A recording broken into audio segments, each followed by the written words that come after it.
তো শয়তান সব সময় বাম হাতে খায়। যে আমি নিজের চোখে তাকায় দেখছি যে খপ করে যাকে জিনে ধরেছে সে বাঁ হাতে খাবারটা ছু মেরে ধরেছে, কোনো কিছু না বলেই সে একবারে মুখের ভিতরে দিয়ে দিয়েছে। আমি একটি ভিডিও দেখেছি, ডক্টর ইয়াসির কাদি, ওয়ার্ল্ডের একজন বিখ্যাত ইসলামিক স্কলার, ইংরেজিতে খুব সুন্দরভাবে ওনার লেকচারগুলো যারা বুঝেন, যারা শোনেন, অনেক তথ্য সমৃদ্ধ সুন্দর মেসেজগুলো ওনার তথ্যের ভিতরে থাকে।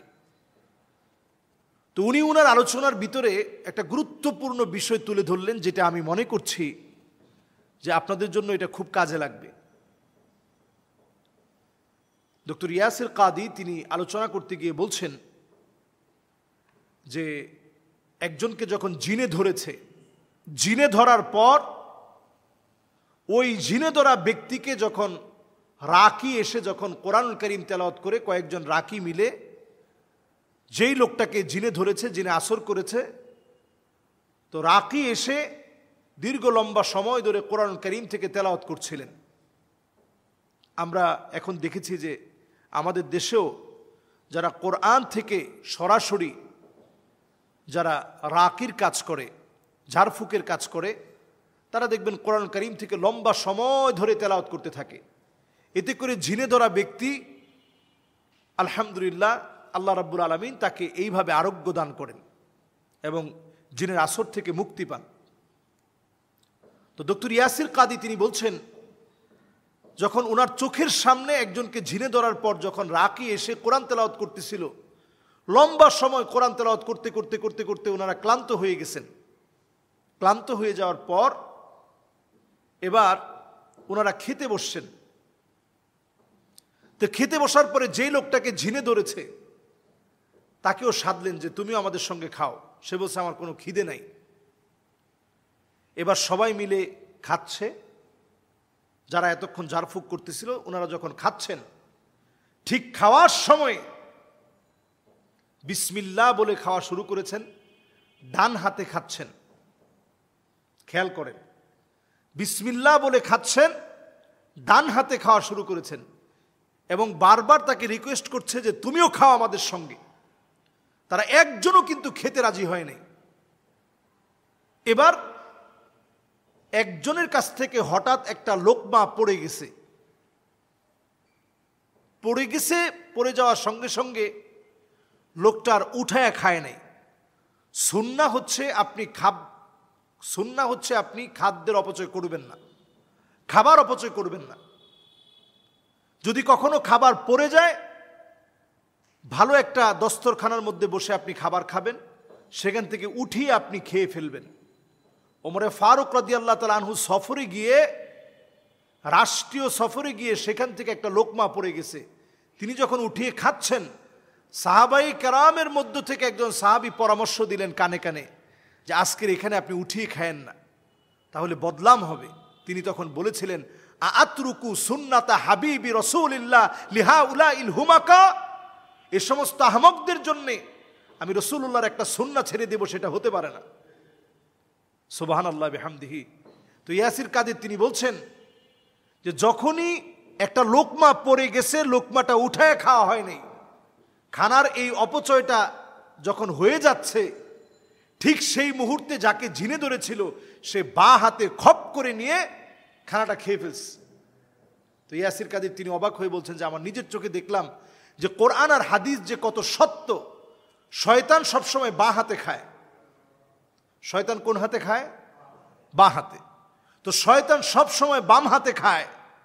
ইয়াসির কাদির বলছেন যে আমি নিজের চোখে তাকায় দেখছি যে খপ করে যাকে জিনে ধরেছে সে বাঁ হাতে খাবারটা ছু মেরে ধরেছে, কোনো কিছু না বলেই সে একবারে মুখের ভিতরে দিয়ে দিয়েছে।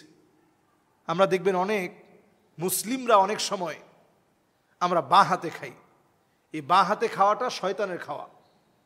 বিসমিল্লাহ না বলে খাওয়াটা এটা শয়তানের খাওয়া। আমাদের দেশে অনেকে দেখবেন ফ্যাশন করতে গিয়ে, স্টাইল করতে গিয়ে, স্টাইলিস্ট অনেকেই দেখবেন বাঁ হাতে চাটা না খেলে হয় না। তো বাঁ হাতে যে আপনি চাটা খাচ্ছেন, এটা শয়তানকে খাওয়াচ্ছেন।